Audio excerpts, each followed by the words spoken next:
This video is going to focus a little bit on something known as American political culture.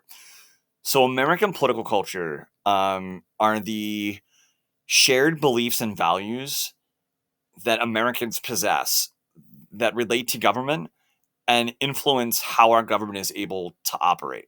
So, I know we're used to focusing on like the divisions within the American population, but this is looking at like, are there commonly held beliefs that many Americans have, and do those beliefs influence how government's able to do its thing in this country? That might be different than what people think in other countries, and then their government can do different things or can't do different things because their citizens think that there are different acceptable things that a government could do than what Americans believe. So, for example, these are some commonly held American characteristics of political culture here. Americans tend to be very individualistic and believe in the idea of self-determination. Yeah, the idea of the American dream is you can be anything that you want to be as long as you work hard, right? It's all based on your ability to work. And there's many reasons why historically this like idea sort of developed and kind of made Americans who they are, became part of American culture, this idea of individualism. But if Americans tend to believe that you are a product of how much work you put into things, and they tend to be very individualistic, that's different than other countries that tend to be more cooperative or communalistic, right? So how might that influence politics? In a country like the United States, like look at healthcare. Healthcare is usually like an individual thing that an American citizen gets through their employer, right? Whereas in other countries, everybody gets access to healthcare, right? But in those countries, you have to pay a lot more in taxes.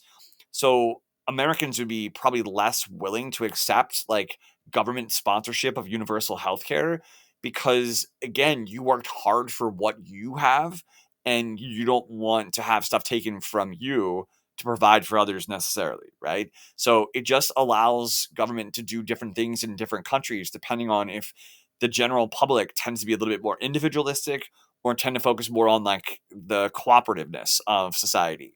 We also believe as Americans in majority rule. Think about how many times as a kid, like, yeah, where do you want to do? What do you want to do? What game do you want to play? Raise your hand, majority rules. Or even when like with my own family, we're picking where we're going to go out to eat, right? Everybody votes, right? Majority rules. Are we going to Chipotle? Are we going to Chick-fil-A? Are we going to somewhere else?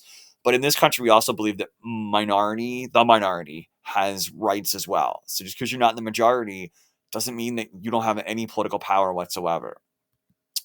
We very much believe in individual freedoms and liberty as a culture. We as Americans are almost borderline obsessed with the rights we have, and that's not a bad thing. But it's different than other countries where there's not just this constant talk about rights that you possess. And think about how this impacts government differently, like COVID being an example. In many countries, they just lock down. And I'm not saying that that's right or wrong, but the government was able to do that quicker. In the United States, we were having debates about like, oh, the government can't make us do this, or government can't stop me from doing that.